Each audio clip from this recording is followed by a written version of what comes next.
কবে মুক্তি পাচ্ছেন সাবেক স্বরাষ্ট্র প্রতিমন্ত্রী লুৎফুজ্জামান বাবর? দীর্ঘ 17 বছর যাবৎ তিনি গত ফ্যাসিস্ট হাসিনা সরকারের আমলের মিথ্যা মামলায় 17 বছর জেল খেটেছেন। হাইকোর্টের রায়ে 21শে আগস্ট গ্রেনেড হামলার মামলায় বিএনপির ভারপ্রাপ্ত চেয়ারম্যান তারেক রহমানের সঙ্গে খালাস পেয়েছেন মৃত্যুদণ্ডপ্রাপ্ত সাবেক স্বরাষ্ট্র প্রতিমন্ত্রী লুৎফুজ্জামান বাবরও। এবার জনমনে প্রশ্ন উঠেছে, কবে মুক্তি পাচ্ছেন বাবর? তার উত্তরও মিলেছে ডিআইজি প্রিজনের কথায়। রোববার 1 ডিসেম্বর ঢাকা বিভাগের করা উপপরিদর্শক ডিআইজি প্রিজন মোহাম্মদ জাহাঙ্গীর কবির জানান, সাবেক স্বরাষ্ট্র প্রতিমন্ত্রী লুৎফুজ্জামান বাবর 21শে আগস্ট গ্রেনেড হামলার মামলা থেকে খালাস পেলে এখনই কারাগার থেকে বের হতে পারছেন না, কারণ আরও কয়েকটি মামলায় সাজা ভোগ করছেন তিনি। মামলাগুলোর বিষয়ে তিনি বলেন, তার বিরুদ্ধে আরও 11টি মামলা রয়েছে। এই মামলাগুলোর মধ্যে 6টিতে সাজাপ্রাপ্ত আসামি তিনি। আরও 5টি মামলা বিচারাধীন।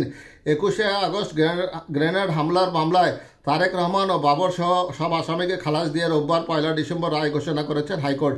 বিএনপির ভারপ্রাপ্ত চেয়ারম্যান তারেক রহমান এই মুহূর্তে দেশের বাইরে অবস্থান করলেও সাবেক স্বরাষ্ট্র প্রতিমন্ত্রী লুৎফুজ্জামান বাবর কারাবন্দী আছেন ঢাকার কেরানীগঞ্জের কারাগারে। রোববারের রায় ঘোষণার পর আইনজীবী শিশির মনির বলেন, বিচারিক আদালতের রায়ে 49 জনকে সাজা দেওয়া হয়েছিল। সাবেক স্বরাষ্ট্রমন্ত্রী লুৎফুজ্জামান বাবর সহ 19 জনকে মৃত্যুদণ্ড, বিএনপির ভারপ্রাপ্ত চেয়ারম্যান তারেক রহমান সহ 19 জনকে যাবজ্জীবন এবং বাকিদের বিভিন্ন মেয়াদে কারাদণ্ড দেওয়া হয়। কিন্তু বিচারিক আদালতের বিষয়টা আইনের ভিত্তিতে হয়নি। কোনো সাক্ষীর সঙ্গে কোনো সাক্ষীর বক্তব্য মিল নেই।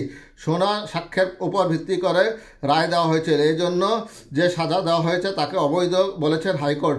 সেই সঙ্গে খালাস দিয়েছেন সব আসামিকে। রায়ের প্রতিক্রিয়ায় সাবেক স্বরাষ্ট্র প্রতিমন্ত্রী লুৎফুজ্জামান বাবরের স্ত্রী